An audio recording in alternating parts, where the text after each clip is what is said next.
Father Greg Sakowicz, the Rector of Holy Name Cathedral, and co-host Mark Teresi, Executive Director, the new Executive Director at Holy Name Cathedral. We are live streaming. We are social distancing. Wearing masks here this morning. 312-255-8408. 312-255-8408.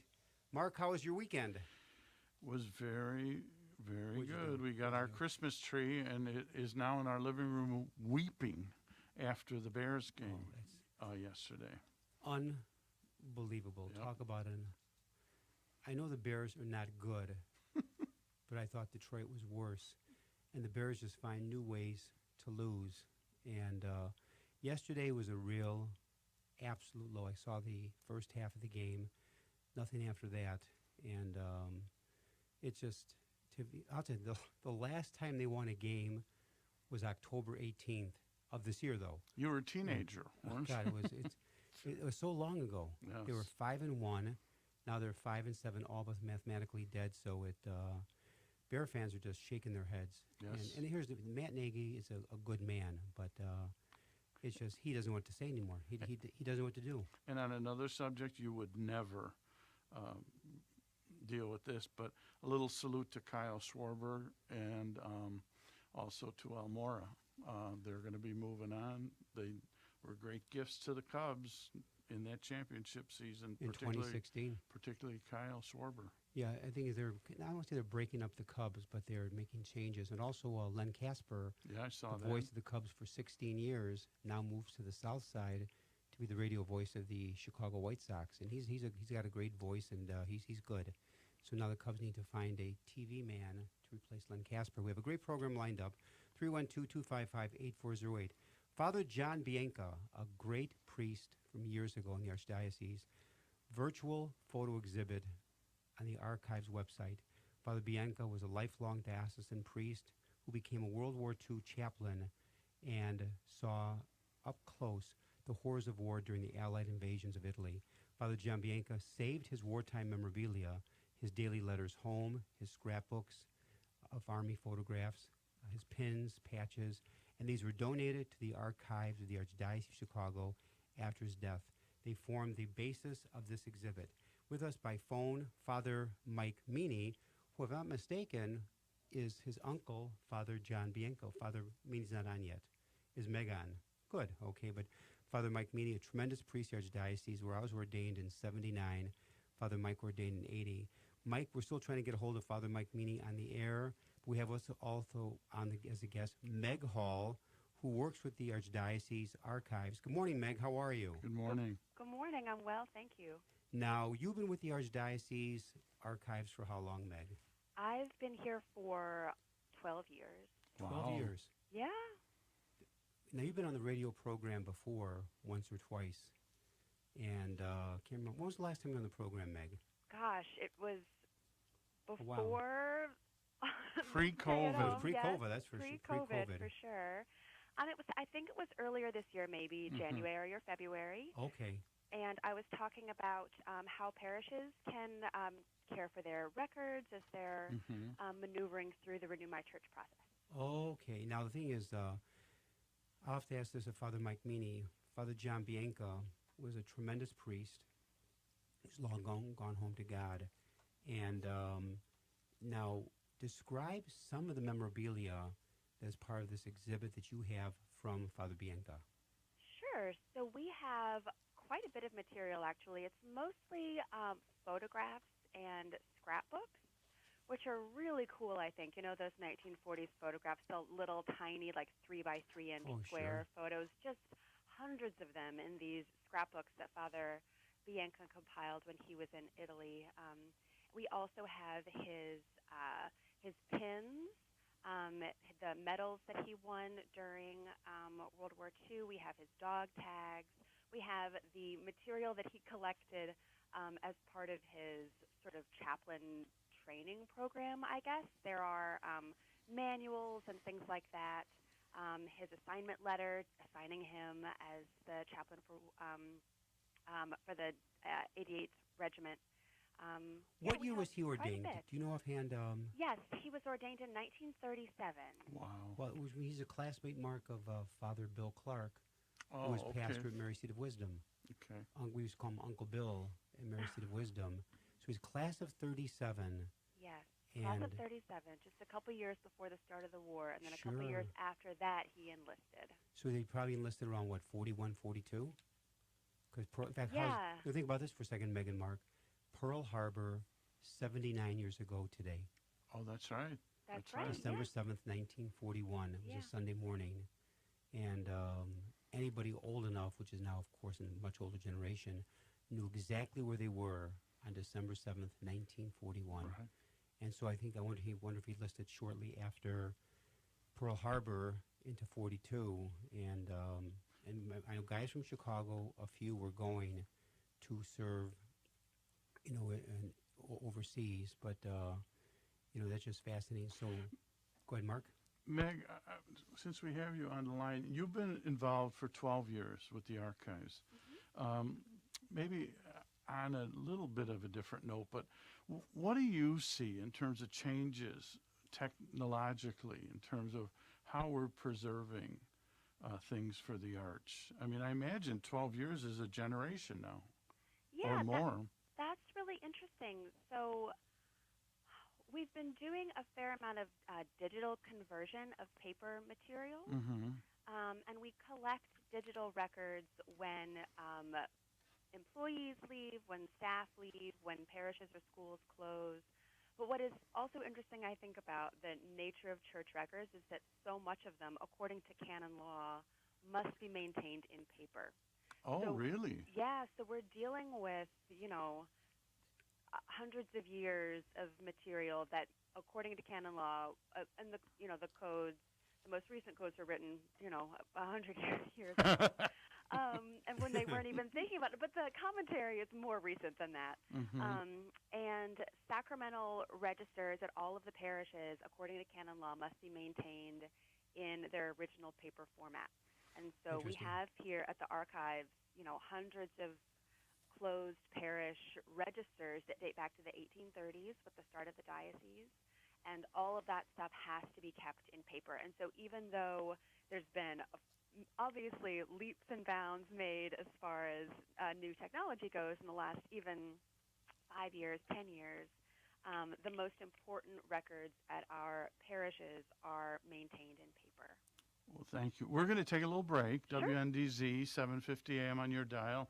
Catholic Chicago, 312-255-8408. We're speaking with Meg Hall, who works at the archives for the Archdiocese of Chicago. Father Mike Meany will be joining us to talk about Father John Beyenka's World War II collection and also his ministry and his priesthood. We'll be back in a few minutes. Please stay tuned.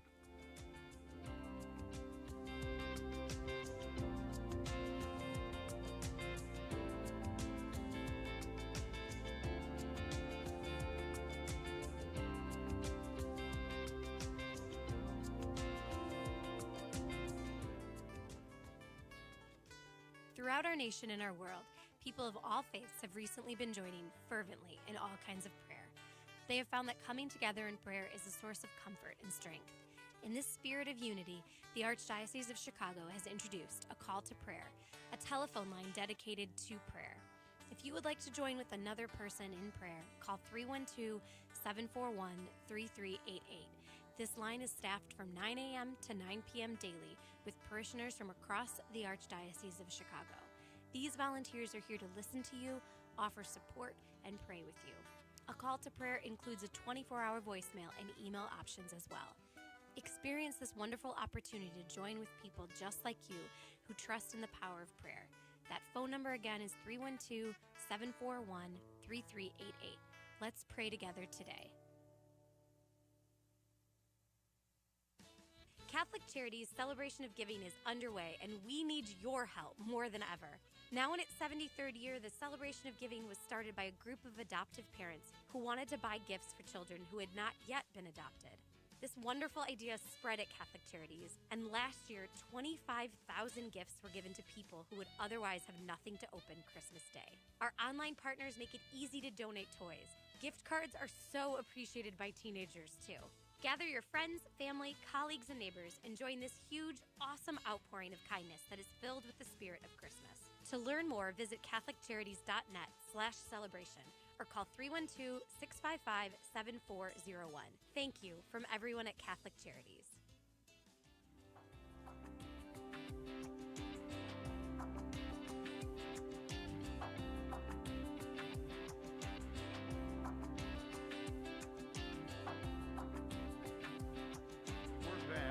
We're back, WNDZ on your dial, 750 AM.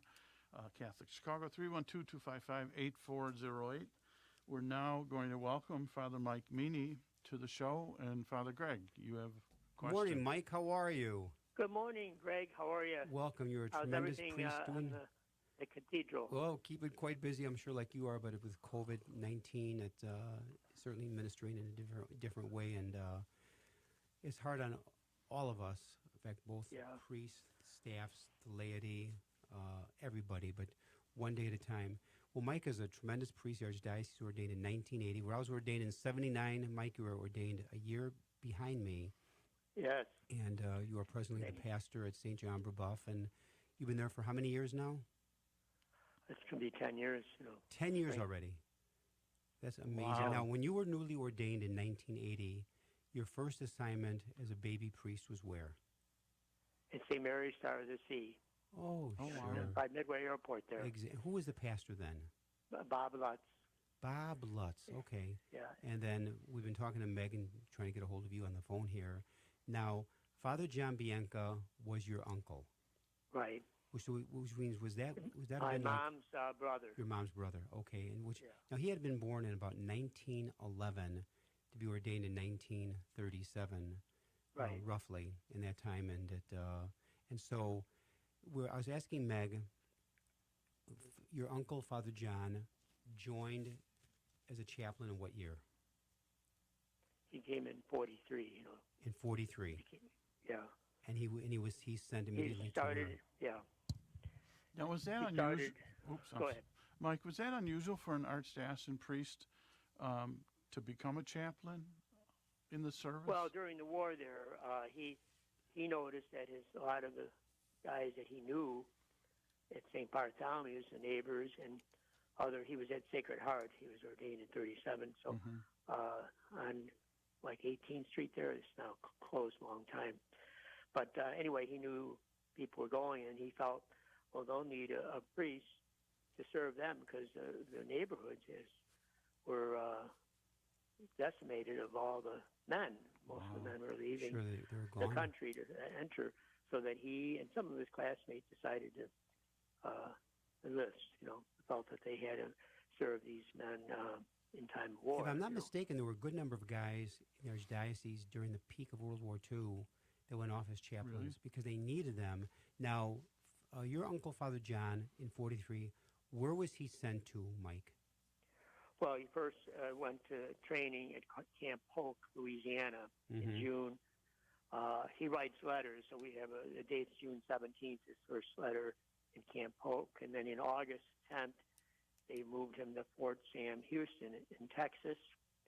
Then he went on a boat in 43 of November. He was 22 days on this boat going over to North Africa. And December 6th of 43, he was in North Africa. And then in February 10th, 44, he's somewhere in Italy, and he starts writing his letters in Italy. Interesting. And he goes all the way. The big thing, he went up the boot, as they say, and at Monte Cassino, the big battle there at Gustav Line in May 11th, 12th was that Santa Maria Infante. And I learned later that was the fourth try to break through that strategic point. And once they got through that, they were entered Rome, and then he entered Rome in June 4th or so. That Rome fell, and he was one of the chaplains in Rome. No. But he was the infantry, and all the he had a driver, but he said mass and all the way along the way and served the men. Now, They're did all he, enlisted men. They were all enlisted. Mike, did he ever, you have the written records and the medals, and did he ever talk to you about those experiences? A lot of times World War II folks just never talked about what they experienced. Did he ever share No. anything with you? No, not really. No, I never knew. The only thing is, in '83, I was ordained in '80. In '83, he took me and my mom to Rome, and that was the last time he went to Europe. And one day he said, "Let's just rent a cab." He took a cab off the street, and paid this guy for the day. And then we went out south towards Monte Cassino, and we went through these small towns. And I think in his mind, he was kind of going through all the battles, and you could see the buildings that still had marks and everything. And he would make small talk with the men, but he never really went into what happened. Mm-hmm. And then we saw Monte Cassino, which had been redone and everything. So he never really got into any of the details. Getting So I into never really details. realized the Now, extent of was it. your Uncle John injured or shot in the war? No, but he was there during the battle. He helped move the wounded. Wow. He wrote letters home to the people who died, and he would write different little stories. Oh, he was a great guy. We loved to play cards or whatever. And one gentleman that he really got to know all the way from the beginning of basic training, he's there, and he recounts how he was there and he heard his confession on his dying moments. And describes how he was shot and tells the family how great he is. So they weren't all, wasn't strangers because they had been with each other. Sure. So They got to know each intimately all other. that time. Now, before we go to break, Meg, in all the material that you've gone through from Father John Beyenka, what intrigues you the most? Oh, well, this is a little selfish, I would say, but is a little personal. His dog tags have hit the address of his parents, and I know that he went to St. Bartholomew on the northwest side, and I know that he, went to Catholic high school and all that. But I didn't know where his parents lived, and they live across the street from where I live now. Oh, Are you my kidding me? word. Which is On Peterson? no, on Warner. Warner? On Warner Warner. area, yeah. Yeah. They Wow. live across the street and one house down. What's the address? His address is 3248 West Warner. Oh, my So God. which means now you live directly across the street in one house down from where Father Bianca's parents were when he was a boy? Yeah, when he was in World War II, his Oh, my dog gosh. tags have his And- parents' address on them in case and- something happened. And our address, our first home, 3237 West Bertaux. Man. We're That's 1 block amazing. away. Right One around block the away. corner. Wait, Mark, so you were a Exactly. block away from the Bianca family? 3237 West Bertaux. On that note, take us to break. Wow. Okay. I can't top that one. WNDZ 750 AM on your dial 312-255-8408 I Catholic drove by there. Chicago. Now, when we get back, Father Greg's going to talk about growing up at 3237 West Cullum. Would you We'll believe? be- I can't believe I was half a block from you. We'll be back.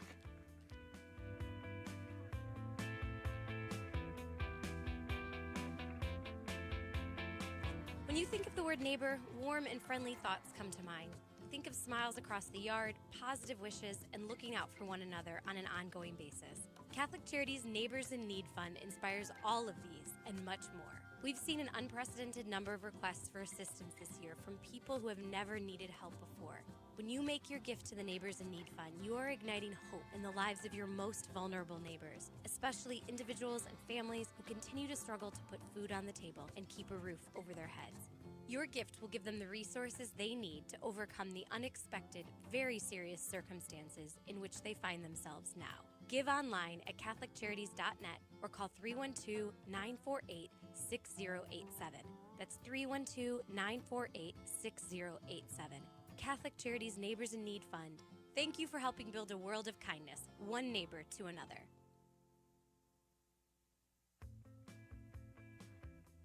We invite you to watch Catholic Chicago this weekend, featuring a conversation with Cardinal Blaise Cupich and video highlights from across the Archdiocese. Here's host Todd Williamson. Catholic churches respond as the need to feed the hungry surges in the COVID-19 pandemic. Pope Francis's new encyclical and the call for mutual respect for all cultures. And a local priest ready to run even when the Chicago Marathon is canceled. Watch Catholic Chicago Friday at 7 p.m. on Chicago Loop Cable, Channel 25, and Sunday afternoon at 3 on the Comcast Network, Channel 100.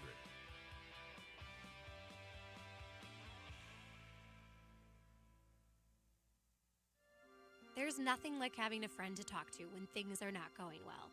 And in these challenging days, everyone has had moments when they are discouraged, sad, or worried. Catholic Charities wants you to know that we are here. If you or someone you know would like to share your concerns with a professional, call 312-948-6951 anytime, day or night, and you will be connected with an experienced counselor who will listen without judgment and offer compassionate, confidential advice that you can trust. That phone number again is 312-948-6951. Before, during, and after COVID-19, Catholic Charities is here for you.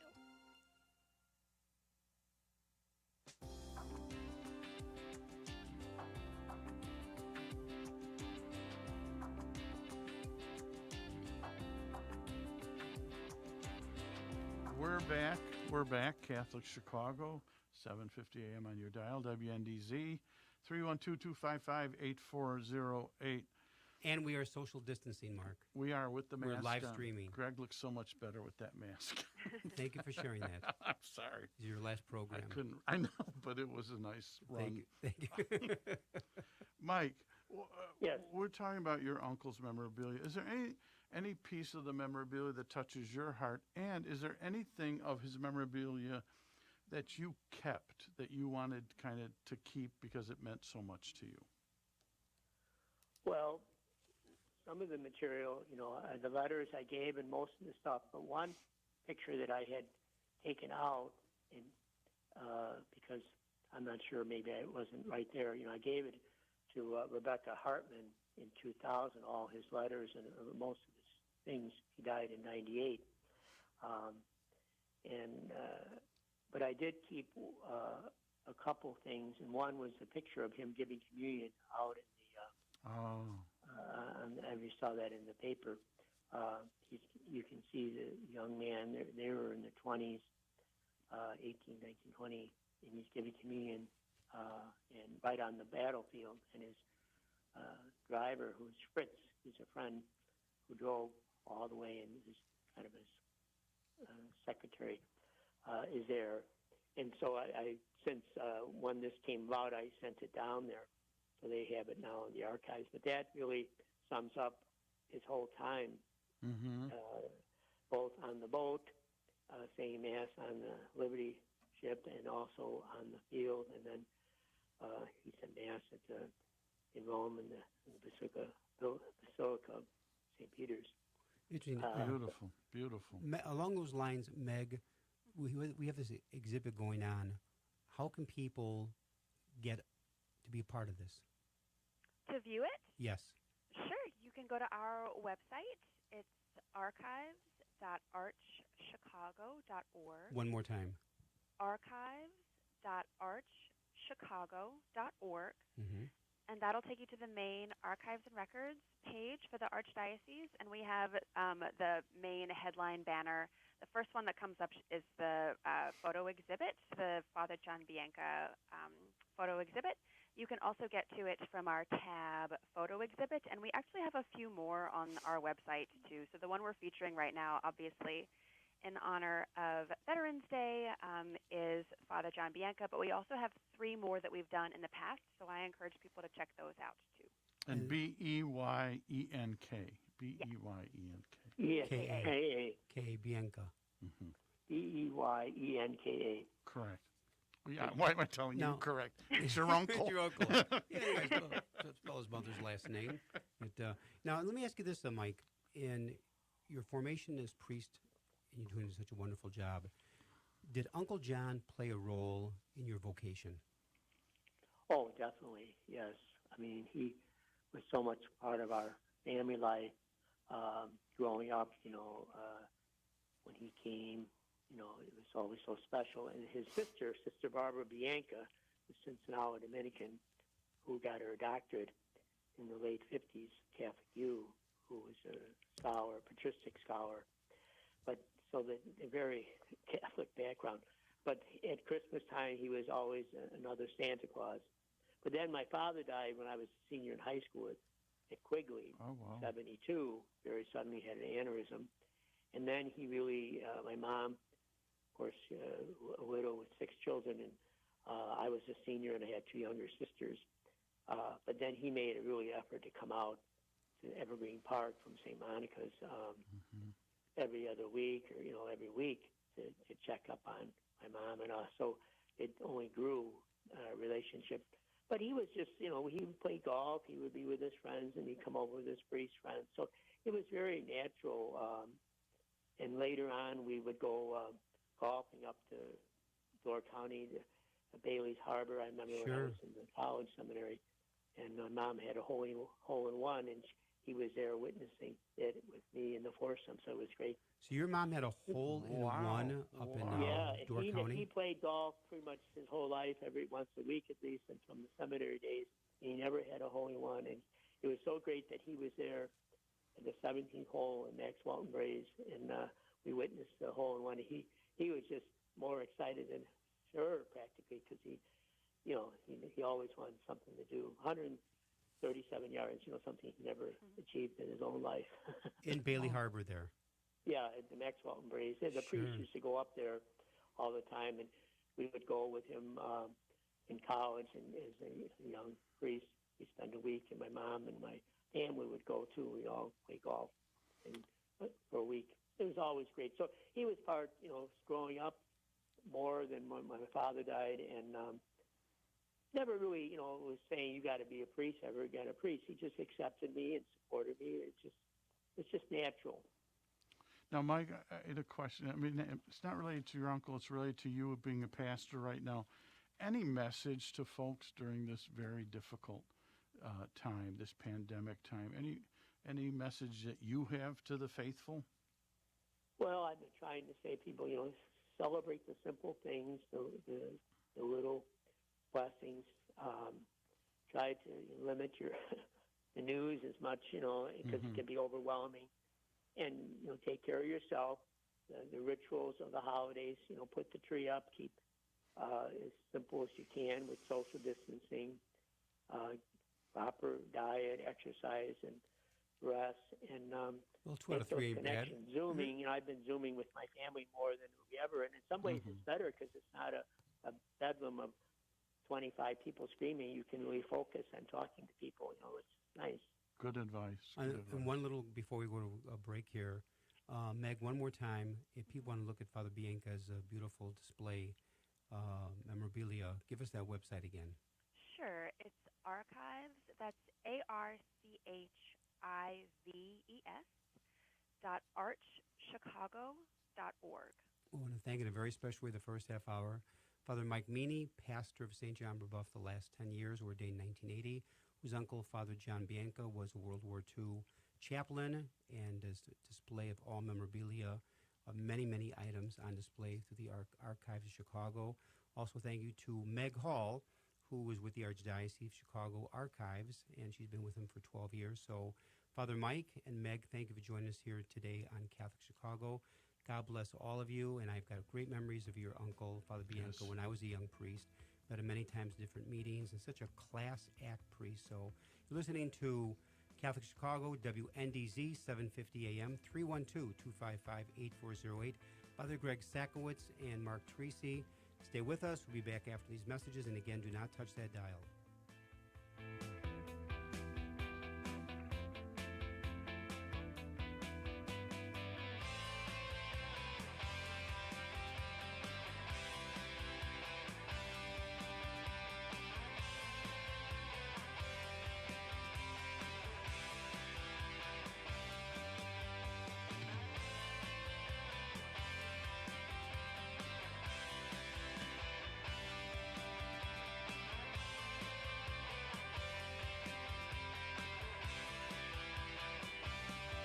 Catholic Charities After Supper Visions program offers guests of our Tuesday night supper the opportunity to learn the art of photography. These talented guests, who are often experiencing homelessness, are offered disposable digital cameras, and they work with volunteer professional photographers to learn the basics of taking photos. Then the artists go out and capture images on film of anything they find to be beautiful or interesting in the world. Their photos are amazing. Visit AfterSupperVisions.com to learn more about the artists and their artwork. Follow us on Facebook, Twitter, Instagram, and LinkedIn too. At After Supper Visions, we are developing film, talent, and hope. It has been inspiring to see how individuals, families, and communities have found ways to help one another throughout 2020. At Catholic Charities, we usually have 35 to 40 events a year where we gather and enjoy time together in support of important programs and services, while raising critical funds that allow us to respond to the growing number of people who are in need of the most basic necessities in life. Many of our events are now virtual. If you would like to be a sponsor for one of these events, please call 312-948-6864. That's 312-948-6864. Also, visit us at CatholicCharities.net/events and follow us on social media too. We so look forward to when we can resume our events in person and reconnect with our friends and partners throughout Chicagoland. For now, please consider donating to Catholic Charities so our vital work can continue. Thousands of people in Chicago count on Catholic Charities every day. Please help us help them today. Learn more at CatholicCharities.net.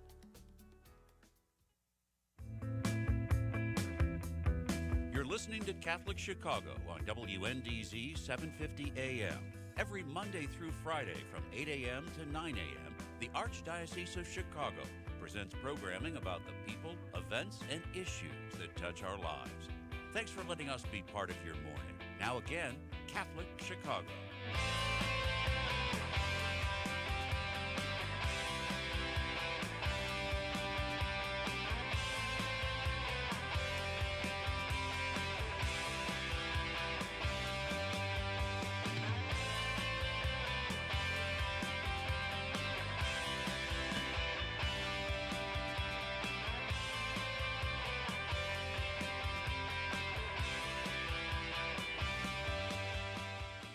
Welcome back to Catholic Chicago on WNDZ 750 AM, 312-255-8408. The time is exactly 8:33 on this Monday morning in Chicago, as I mentioned earlier. 79 years ago today, the attack on Pearl Harbor. Yes. To remember those who lost their lives, loved ones who grieved from that time, and now ancestors, different generations down today. And my mother used to talk about Pearl Harbor that day, and she knew exactly where she was and everyone. 312-255-8408, and great program lined up, part two. Gordon Nary and Dr. Eileen Quinn Knight will be discussing the publications, profiles in Catholicism, the peoples that they interview globally, their missions, and the people that they help who live in poverty, have cancer and HIV/AIDS. They'll also discuss plans for new publication on healing from clerical sexual abuse. Gordon Nary and Dr. Eileen Quinn Knight, welcome to the program. How are you, Gordon? Hello, Eileen. Welcome. Good morning. Good morning. Good morning. And Dr. Eileen Quinn Knight, incredibly involved at Holy Name Cathedral. She's there about every day. A great treasure. A treasure for the cathedral and all she does. And Gordon Nary, who spends so much time working through the web, through the cathedral, with Catholic profiles in Catholicism. So Gordon and Eileen, it's like having a little program together with you, as you are so involved at the cathedral. But Gordon, I have to ask this question of you. Profiles in Catholicism is growing by leaps and bounds. First of all, tell people, when did it start, and what is Profiles in Catholicism? Well, it started about 14 years ago, and the mission was really to introduce people to people of faith all over the world. We primarily interview Catholics, but we interview people of other faiths. In fact, on our advisory committee, we have 2 rabbis. So that gives you sort of an overview that we, on some of the approaches that we take. And we rely on our advisory committee to make recommendations on the topics that we discuss. Also on our advisory committee, which there's a link to it on our website, one of our advisors, who is also on our board of directors, is a priest from the Philippines who has received 4 nominations for the Nobel Peace Prize. So we have some really classy people helping us. How did you build that board, the committee? People came in and offered to be of help. In fact, it was just surprising because one of the Pope's favorite musicians came on. His name is Marco LaRosa Rouge, who composed this beautiful Ave Maria for the Pope, and it's been played for him several times at the Vatican. It's just a diversity of people from all over the world, and they have come on and they provide us with recommendations and on things that we should discuss and people that we should interview. Now, along those lines, Eileen, how did you get involved with Profiles in Catholicism, and how long have you been part of it? I've been part of the mission for about 8 years now.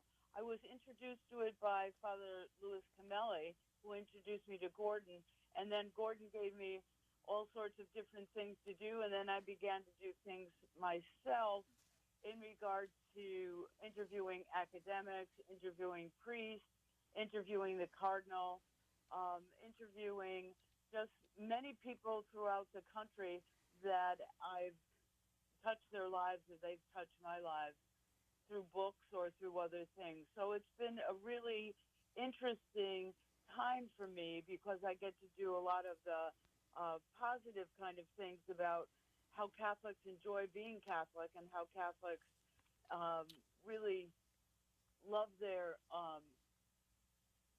church. So I've done that. I've also worked with Gordon on the healing aspect from sexual abuse, and we continue to have different themes throughout the year. So we're going to do one on all the Jesuits we know and everything Jesuit, and we're going to do one on healing rather soon also.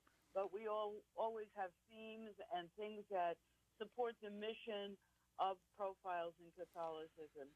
We really get some interesting people. So maybe a little background. Gordon and Eileen, what brought you to this mission and ministry? Gordon, and then maybe Eileen could follow?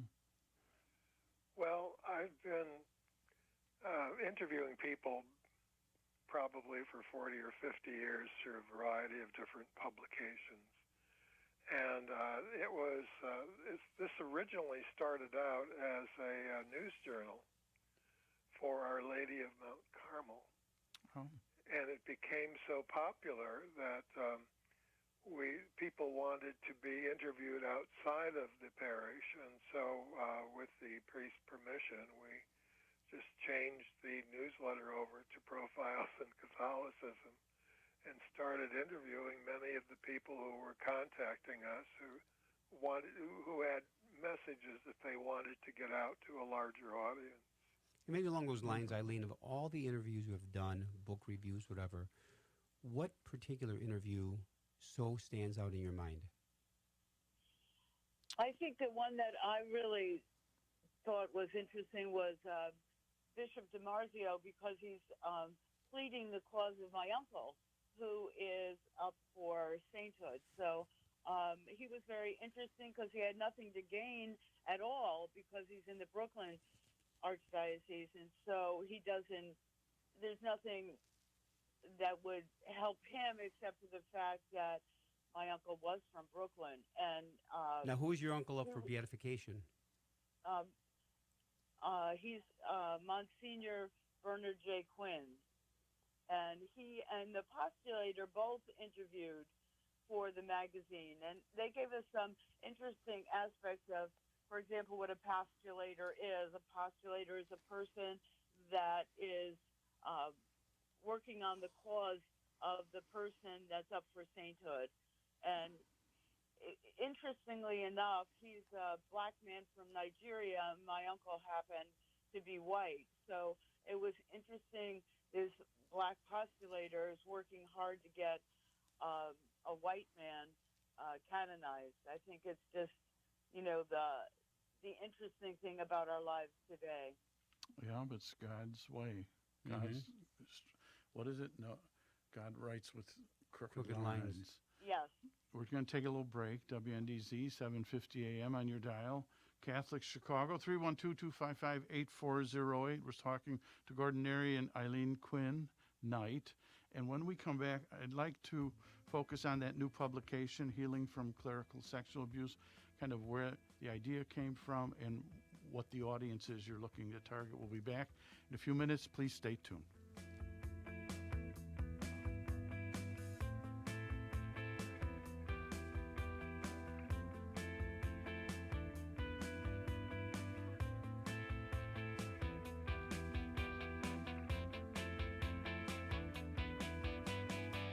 Catholic Charities staff members work every day to end poverty and homelessness. We do this on a one-to-one basis with anyone who asks for help.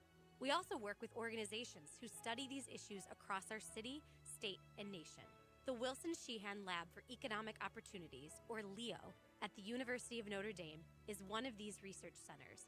Through our partnership with LEO, Catholic Charities has gained valuable insights into scientific evaluation methods that determine the most effective interventions to help people avoid poverty and homelessness. Along with our experience and compassion, trusted research is helping Catholic Charities offer hope and so much more to anyone in need. For more information, visit CatholicCharities.net. Do you have a gently used laptop or desktop computer that is gathering dust in your home? Consider donating to our Catholic Charities Veterans Computer Project. We will clean out your device, give it new software, and repurpose it for a veteran who is looking for employment. Your gift will make an incredible difference in a veteran's ability to find a job. Catholic Charities provides veteran services throughout Lake and suburban Cook counties, giving participants an array of professional and personal support. Our veterans have served our country, and it is our privilege to serve them. To learn more about Catholic Charities Veterans Services and the Veterans Computer Project, call 847-782-4219. That's 847-782-4219.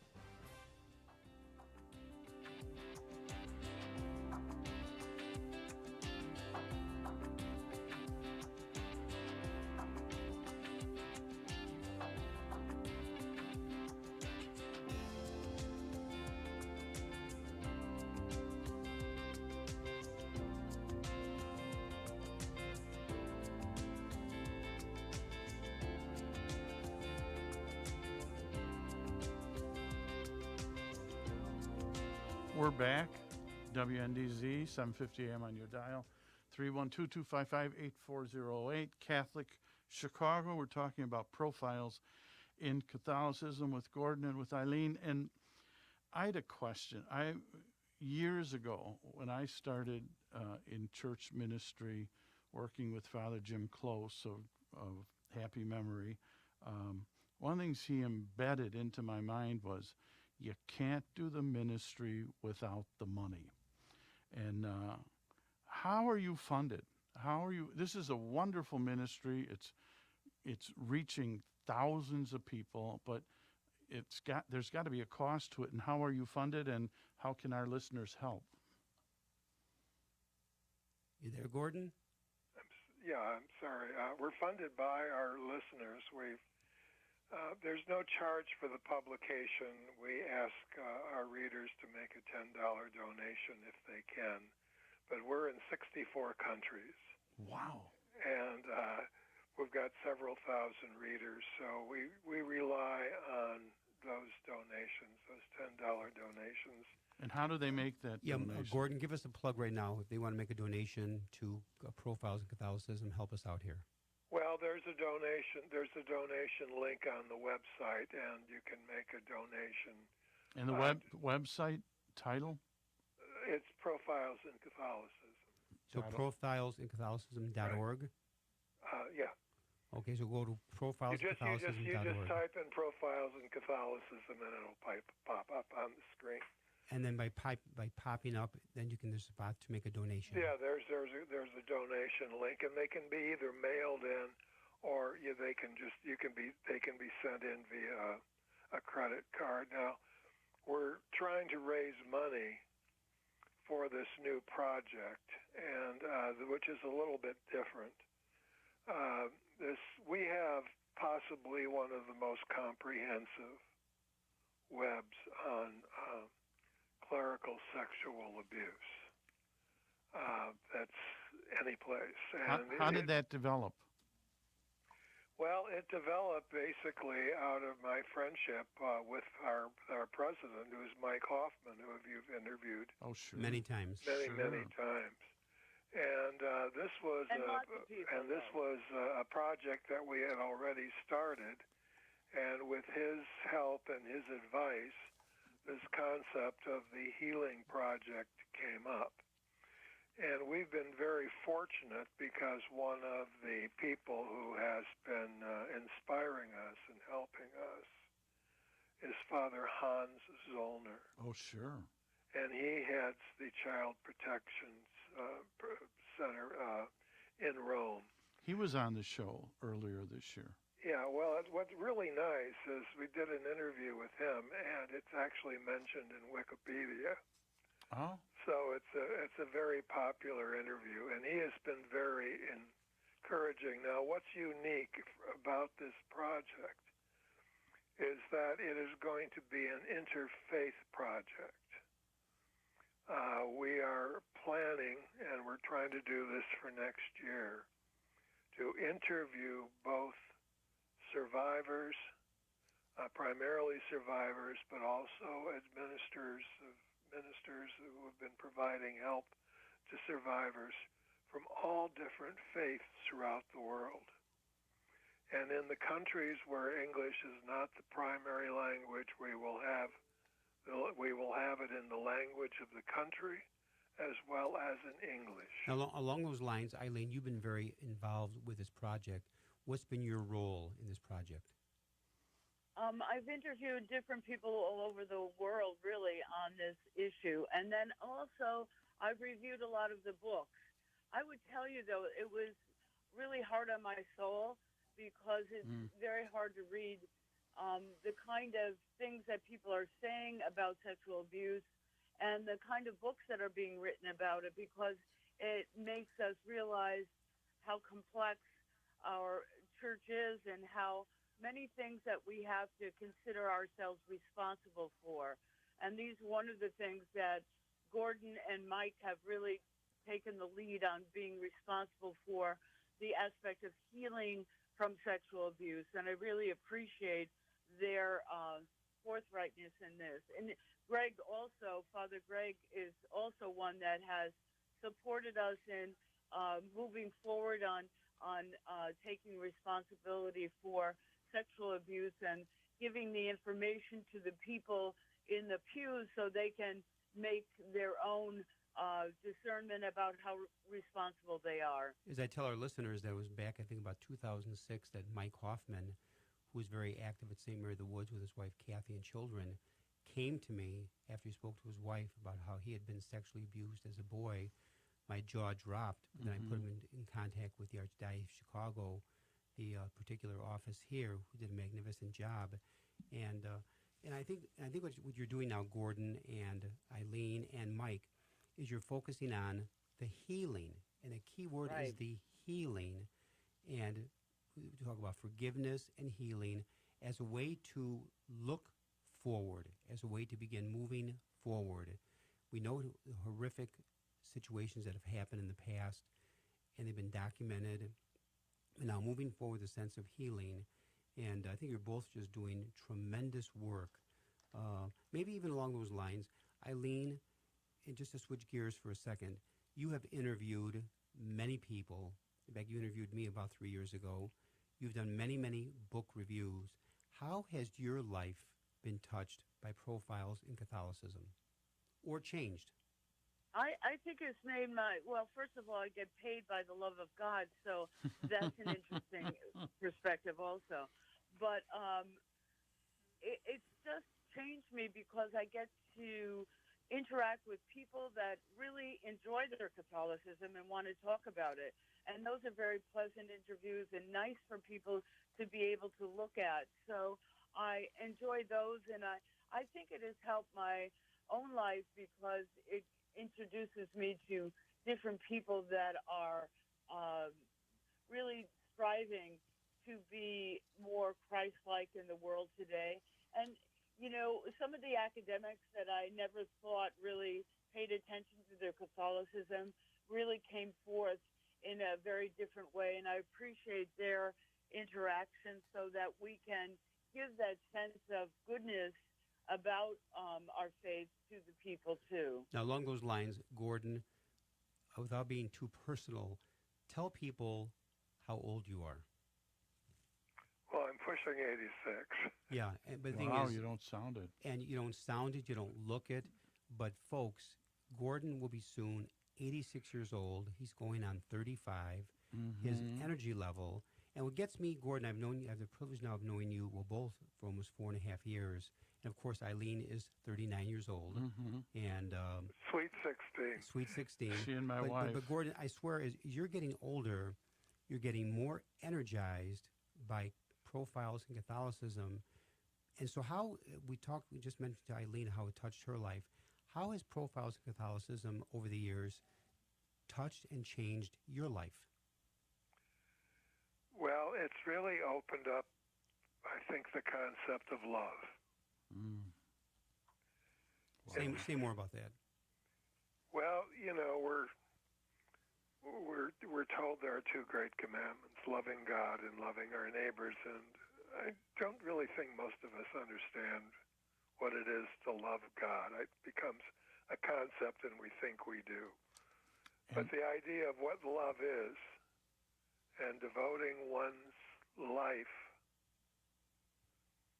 to caring and trying to follow and to be of help is really what it's all about. And I think we learn to love in many, many ways, but it's learning how other people love that can teach us how to love better, and that to me is essentially the meaning of life. And then that healing from clerical sexual abuse, love your neighbor as you love yourself. You're teaching people, in spite of the damage that had been caused, that they have a right to love themselves. That's beautiful. Now, I had an idea that I just wanted to watch it, Eileen and Gordon, when Mark has an idea. No, I just wanted to share with you, as you're talking about the healing from clerical sexual abuse, maybe a companion. Music is a healer, and maybe there's a way, I'm looking at Father Greg right now, but maybe there's a way that Holy Name could be a part of the introduction of that healing, maybe to companion with what you're doing with a concert that, maybe when people can come out or maybe virtually, but just some way of connecting that music to the healing. I just think it's another form of healing for folks. So we do, and in fact, it's interesting because we always close each issue of Profiles with music. Beautiful. And so Gordon also has a lot of art this up has there really that's become beautiful. sort of a trademark of the organization. Beautiful. What were you saying there, Eileen?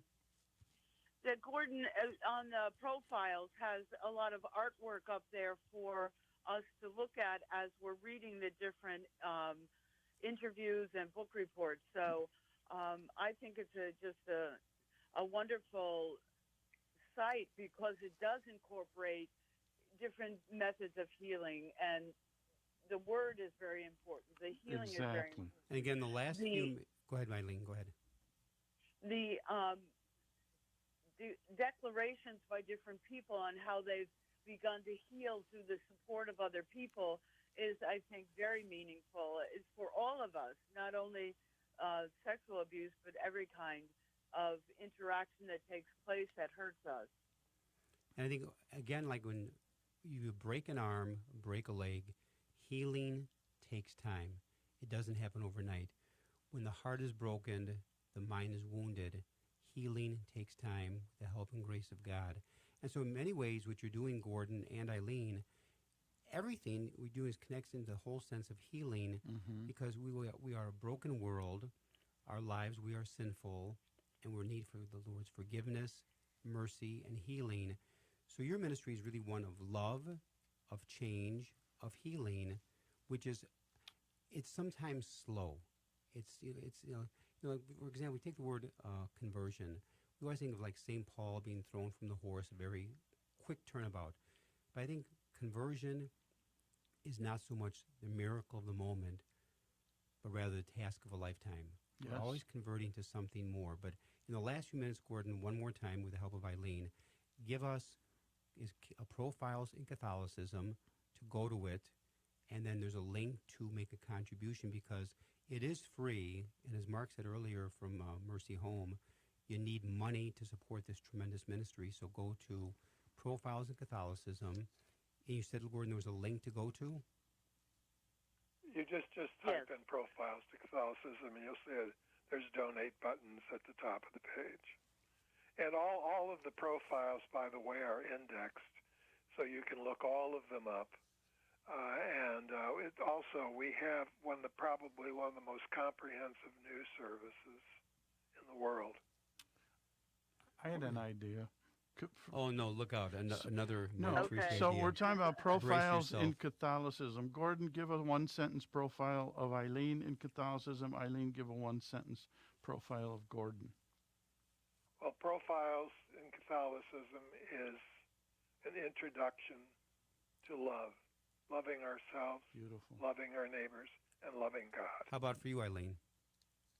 I think it's a chance to communicate with the entire world the goodness of the Catholic Church and the Catholic lives that touch ours. And so I think it's a very excellent instrument in getting people involved in their church on another level. I like that. Beautiful. It was more than one sentence, but that was awfully I darn was good. gonna say, it's a complex sentence. A very complex sentence. We want to thank and It a had very a lot of dependent clauses. And this is coming from Dr. Knight, who's an educator, teacher for how many years? You've been teaching for 36 years in the classroom?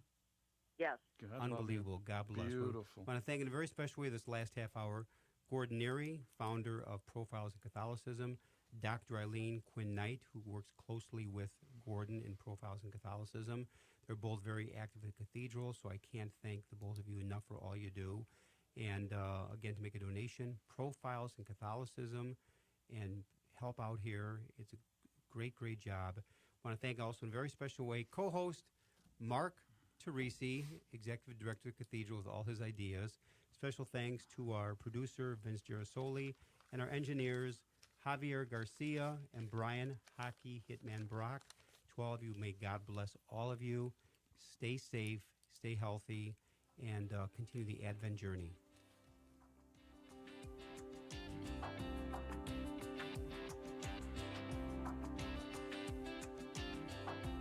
Join us every Monday through Friday at this time for Catholic Chicago. You can stream our programs live or listen to past programs by visiting our website, archchicago.org, and clicking on Radio TV. And please connect with Catholic Chicago on social media.